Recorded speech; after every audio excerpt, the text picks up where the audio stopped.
प्रदर्शन किया जा रहा है सारे मुल्क के अंदर। आप देख रहे हैं कि एक बड़े भारी पैमाने के ऊपर भारतीय जनता पार्टी के खिलाफ और इलेक्शन कमीशन के खिलाफ प्रदर्शन चल रहे हैं। 300 से ज्यादा मेंबर पार्लियामेंट सड़कों के ऊपर उतरे, पहली बार इतिहास में ये हुआ होगा, और अपने रोष का इजहार किया। मुल्क के अंदर जो बुद्धिजीवी हैं वो बार बार ये कह रहे हैं कि इलेक्शन में धांधलियां हो रही हैं, वोटों की चोरी की जा रही है और जनता का जो मैंडेट है उसको सबवर्ट किया जा रहा है, जो एक बहुत बड़ा डाका है, एक डकैती है जो भारतीय जनता पार्टी ने की है इलेक्शन कमीशन के साथ मिलकर, और जिसको कोई भी पढ़ा लिखा आदमी, कोई भी जो मैच्योर्ड और एजुकेटेड सिटीजन है कंट्री का, वो बर्दाश्त कभी नहीं करेगा। जिस तरीके से ये किया जा रहा है, नकली वोटर बनाकर, असली वोटर्स को काटकर, मशीनों में गड़बड़ी करके और दूसरी करप्ट प्रैक्टिसेस, फ्रॉडुलेंट प्रैक्टिसेस से इलेक्शन को जीता जा रहा है।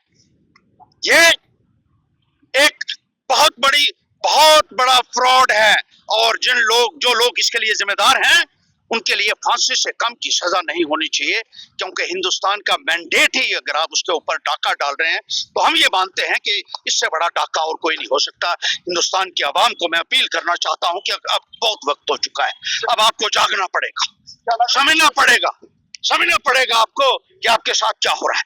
मैं आपको इसमें एक और भी मिसाल देना चाहता हूं कि चिनैनी में जो इलेक्शन हुए उसमें बहुत बड़े पैमाने के ऊपर धांधली हुई, और इस संदर्भ में हमने जब इलेक्शन कमीशन को अप्रोच किया, उन्होंने कहा आप देख सकते हैं बैलेट बॉक्सेस, उसके लिए आपको एक ईवीएम मशीन को चेक करने के लिए 50,000 रुपया देना पड़ेगा। तो 300 के करीब तो ईवीएम है हमारे उधर जो इस्तेमाल हुई है, तो हमने 1.5 लाख रुपए ही हमसे इकट्ठा हुआ। हमने कहा 3 ही पोलिंग स्टेशन की जो है मशीन्स हैं उनको हम चेक कर लेते हैं।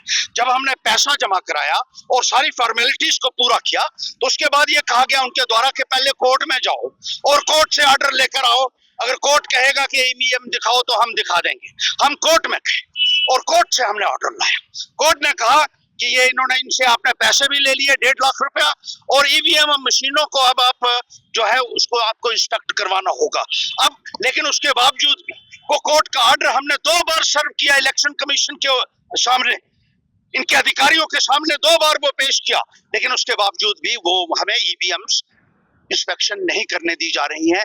अब मुझे 2-3 दिन पहले ये आया, वहां से इलेक्शन सेल से ये आया कि अब कानून बदल चुका है।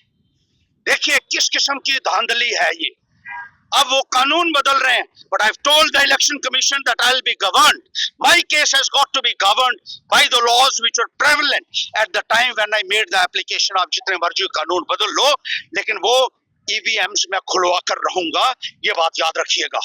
मैं किसी भी किस्म की ये जो धांधलियां इलेक्शन कमीशन कर रहा है या बीजेपी कर रही है, उनको हम बर्दाश्त नहीं करेंगे। We will fight till the last breath। और जमहूरियत को बचाने के लिए मैं ये कहना चाहता हूं कि हर एक नागरिक का एक फर्ज बनता है। This is a moral obligation, a constitutional obligation on the part of the voters of this country to save constitution, to save democracy and the rule of law। इसके लिए मैं कहूंगा कब जागोगे भाई? इतना अत्याचार आप लोगों के ऊपर हो रहा है, इतना जुल्म हुआ, इतनी चोरियां हो रही हैं, इतने डकैती हो रही है, आज गरीब का जीना मुहाल हो चुका है, और सिर्फ सत्ता चाहिए भारतीय जनता पार्टी को। उसके लिए ये देश के किसी भी संस्था को कुर्बान कर सकती है। जिस तरीके से जुडिशरी को दखल अंदाजी इसके द्वारा की जा रही है, इलेक्शन कमीशन में की जा रही है, इंडिपेंडेंट जितने भी जो ऑटोनॉमस बॉडीज हैं उनमें इनकी जो है इंटरवेंशन जो हो रही है।